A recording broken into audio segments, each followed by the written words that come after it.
Serta membayar kesalahan, Tian mengunjungi neneknya dengan nekat mencuri sebuah gelang giok milik sang nenek. Dari sinilah Tian mulai gelisah karena di satu sisi ingin berhenti bermain judi, tapi di sisi lain Tian ingin mengembalikan semua uang yang telah raib di gondol bandar. Di waktu yang sama, Song Yu yang gak mau kelakuan Tian semakin menggila melaporkan kejadian itu pada polisi. Mendapat laporan tersebut, kepala polisi yang bernama Zhao ini berkata akan segera melakukan penyelidikan.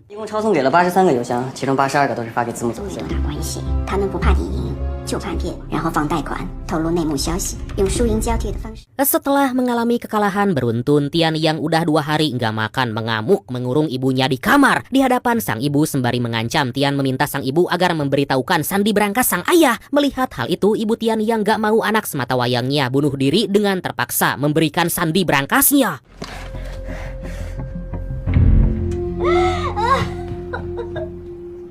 Tian nekat menggadai sertifikat rumah milik sang ayah dan kembali menghubungi anak. Wah, gila nih orang. Seketika Yanto menyuruh Seng untuk menggiring Tian pindah ke investasi di kripto. Hal itu Yanto lakukan agar uang yang mereka dapat nanti gak bisa terlacak oleh para polisi. Dan dengan sedikit bujuk rayu dari Ana, tanpa diduga Tian nurut untuk mengirim uang senilai 8 juta yuan atau senilai kurang lebih 17 miliar rupiah pada rekening kripto miliknya. Tapi ternyata...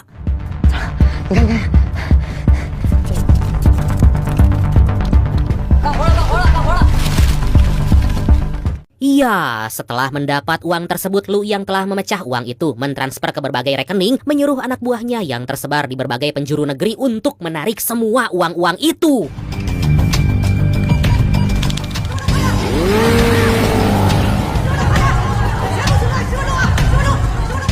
Di waktu yang sama, Song Yu dan kedua orang tua Tian yang khawatir dengan keadaan Tian segera pergi untuk mencarinya. Tanpa diduga, setelah semua uang-uang didapat, nomor HP Tian tiba-tiba diblokir oleh Lu.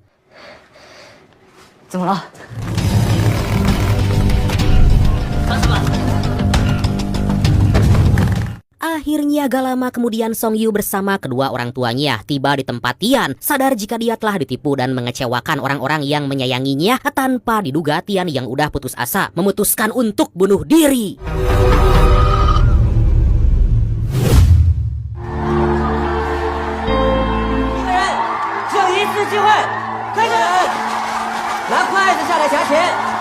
Sementara itu, di tempat lain, setelah berhasil mendapat keuntungan yang besar dari Tian, Lu bersama semua pegawai mengadakan sebuah acara perayaan besar-besaran. Tampak jelas raut wajah kelompok Lu sangat berbahagia, beda jauh dengan para korban, termasuk keluarga Tian yang telah rungkat, bersedih, putus asa karena telah mendapat kerugian yang besar. Tanpa memperdulikan para korban, Lu malah merayakan hari keberhasilan mereka.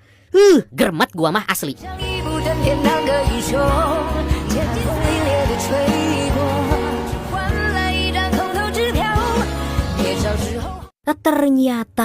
Ternyata walaupun Seng telah membantu Ana agar memenuhi janjinya untuk bisa pulang, Lu gak membiarkan hal itu terjadi dan malah menyuruh Ana untuk kembali menjadi bandar. Mendengar hal itu, tentu aja Ana tampak kecewa dengan kelakuan Lu.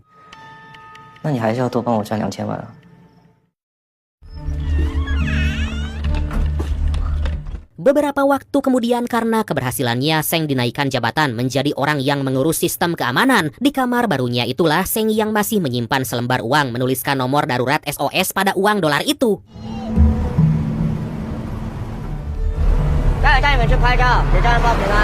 Singkat cerita, saat semua karyawan dibawa untuk jalan-jalan dalam mobil, Seng memberikan selembar dolar itu pada Ana. Mengerti maksud Seng, Ana pun mengatakan kalau dia akan membelanjakan uang itu.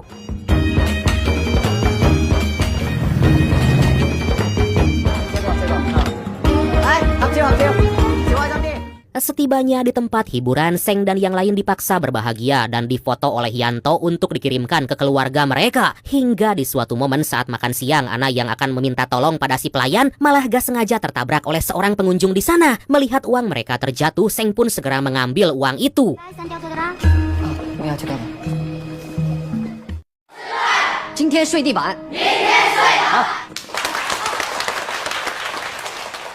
Seminggu kemudian, karena Seng telah memprogram sistem komputer di sana dan gak membutuhkan bantuan karyawan yang menawarkan promosi lagi, Lu akhirnya mau dan bersedia memulangkan mereka yang di bagian divisi promosi. Tapi saat salah satu karyawan di sana yang bernama Jim berpamitan, Seng menitipkan lembaran dolar yang sebelumnya dia bawa di restoran.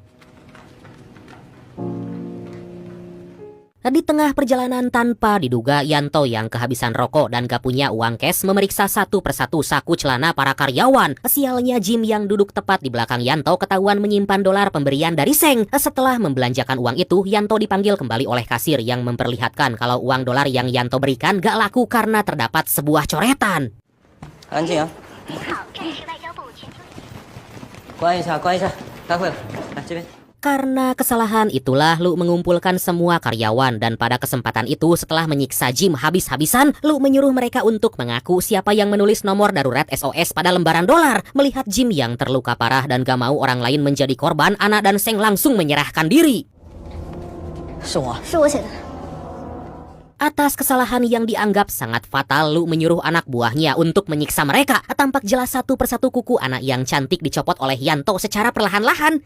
Ngeri. Sedangkan Seng satu kakinya dipukuli terus-menerus sampai patah. Setelah memberi pelajaran pada mereka, tanpa diduga si tangkurak Lu menembak Jim saat itu juga.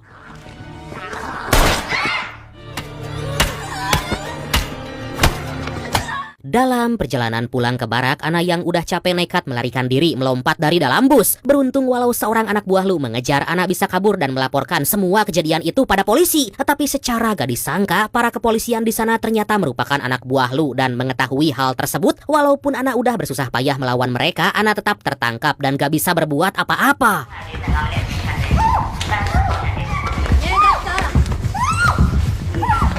Akhirnya Opik datang ke kantor kepolisian untuk menjemput Ana. Alih-alih dibawa ke tempat peristirahatan, Ana dibawa ke sebuah pelabuhan untuk dimasukkan ke dalam karung diisi batu besar dan dilemparkan ke laut. Setelah merekam semua kejadian itu, Ana ternyata diangkat kembali ke permukaan. Secara mengejutkan, Yanto melakukan hal itu karena sangat menyayangi Ana. Pada kesempatan itu, Yanto mengembalikan paspor milik Ana dan menyuruhnya untuk pergi lalu memalsukan kematiannya.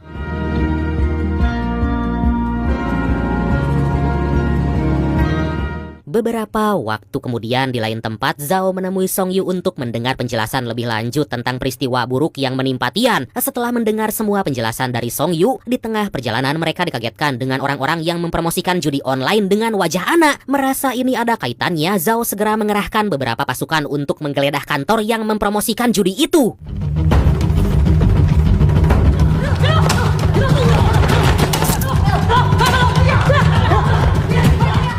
Satu persatu akhirnya anak buah Lu berhasil ditangkap dan dari hasil penyelidikan, Zhao menemukan kata tolong dari percakapan Ana dan Tian sebelumnya. Saat Ana baru aja sampai di rumah sang ibu, dia segera dibawa ke hadapan Zhao oleh para polisi.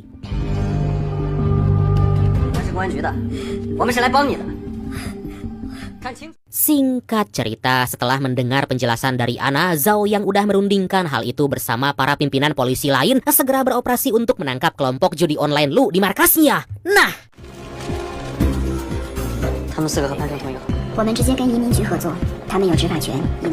pertama-tama Zhao dan tim khusus memata-matai kelompok Lu yang sering memesan roti lapis dari sebuah tempat makan. Setelah bisa bekerja sama dengan si penjual, Zhao mengirim sebuah pesan pada Seng melalui makanan yang dia terima. Ternyata pesan itu menyuruh Seng untuk menyalakan alarm darurat kebakaran. Dan benar aja, setelah alarm itu aktif, Zhao dan tim khusus yang menyamar menjadi petugas kebakaran langsung menyebar mengepung tempat itu.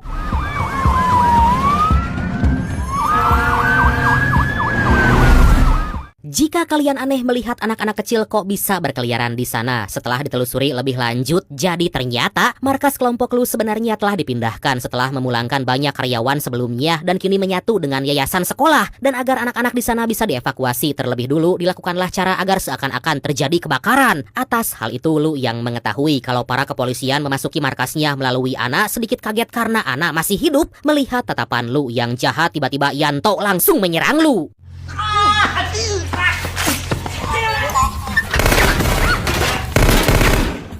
Mendapat serangan dari Yanto, Lu yang ternyata sepaham menyuruh Yanto untuk pergi ke ruangan kontrol menghapus semua rekaman kamera pengawas. Ternyata Lu juga sebenarnya punya hati nurani sama seperti manusia pada umumnya. Tapi karena perintah dari Chong, yaitu bos besar mereka, Lu mau nggak mau harus bertindak kejam.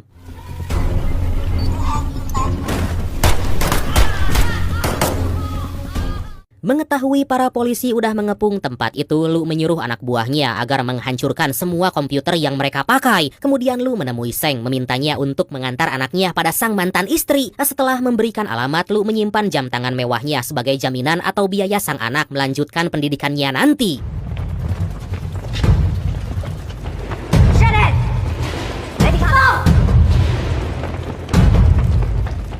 Singkat cerita, setelah Zhao dan kepolisian berhasil meringkus Lu, Yanto dan kelompoknya, Seng datang ke sana meminta ponsel milik Lu. Hal itu Seng lakukan agar dia bisa membongkar seluruh kejahatan Lu, dan melihat Lu melemparkan ponselnya, Zhao segera berusaha untuk mengambil ponsel itu, tapi tiba-tiba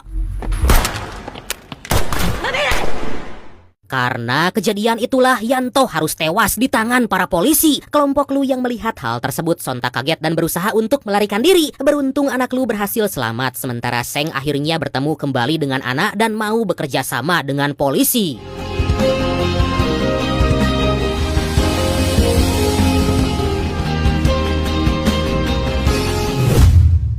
手也被烧伤了，但是还能敲代码，叫慢点。 Beberapa tahun kemudian, tepatnya pada tahun 2022, Departemen Keamanan Publik telah menangkap total 1 juta lebih kasus judi online dan penipuan jaringan telekomunikasi, menangkap 1,5 juta lebih tersangka dan membekukan lebih dari 916 miliar yuan dana yang terlibat, yang secara efektif menjaga keamanan properti, hak serta kepentingan sah masyarakat. Mantap! Dan inilah beberapa dokumentasi asli penangkapan para bandar judi online, Brad. 手枪抵着头，手机给你，然后你打电话我家里面的人。